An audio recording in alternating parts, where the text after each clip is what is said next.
other toilet instruments which Napoleon used also came exclusively out of his traveling cases, which Binet at the sign of Saint-Violet number 283, Rue Saint-Honoré supplied.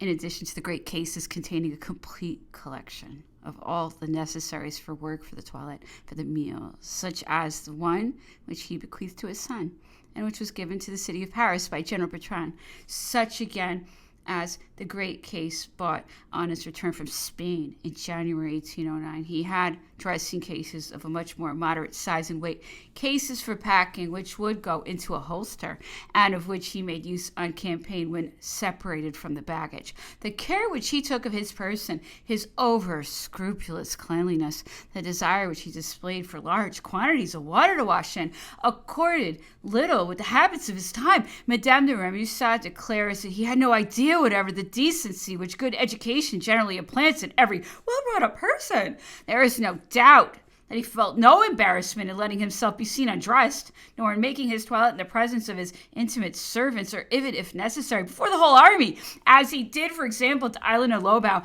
But he never for a moment had the idea that there was anything indecent in it. The custom of camps where the general is always visible to his aides-de-camp in whatever costume he happens to be had no doubt disposed him to look on such modesty as hypocrisy. Perhaps also the Greek blood of Calamari, his ancestors, was not opposed to that feeling of ease, if one may say so, in nudity, which is found in him as in several of his race. The nude in sculpture and painting in nature did not shock them. It appeared antique. Having thus washed, the emperor with very great carefulness trimmed his nails with scissors, which he insisted on having very sharp and accurate. He had beautiful hands, was aware of it, and took care of them in consequence. If the scissors did not cut to his fancy, he broke them on the marble. On the account of being supplied them by the dozen, the profession of manicure had quite recently been invented by some of those women who had been ruined by the Revolution, but Napoleon never employed a manicure.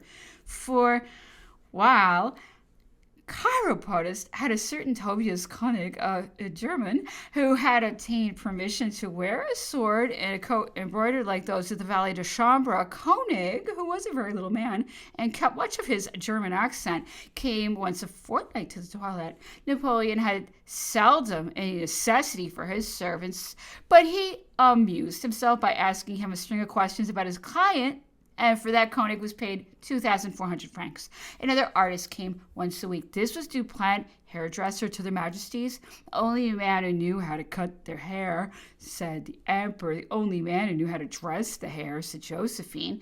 He had so thoroughly convinced Napoleon of his talents that after the divorce nothing would do but that Duplant should be attached exclusively to the new empress. He was paid 4,000 francs wages on the list of the household, 6,000 francs allowance from the privy purse of Marie-Louise, 6,000 francs, afterwards 12,000 allowance from the emperor's privy purse, and 1,166 francs a month from the treasury of the theaters. It became necessary to do this to induce him to give up his private connection, for Josephine allowed him to dress hair for his general customers, which Napoleon expressly forbade when he placed him at the service of Marie-Louise. Consequently, in spite of his salary of 40,000 francs, Dupin made out that he lost by the arrangement and did not hesitate to ask for gratuities, some of which reached 12,000 francs. He, too, succeeded in amusing the emperor by telling him the gossip of the day. It stood him in good stead. He made his fortune, and his son, under the Second Empire, was an influential deputy. The emperor's hair was not black, but auburn. For the exact color, we must, without doubt, not depend upon those specimens which, having been preserved under glass, possibly lost their color by exposure to light. But there are specimens which have been carefully wrapped up and have remained so since the time they were taken from his head. These tend almost to a dark flaxen, in keeping with the blue, rather deep blue eyes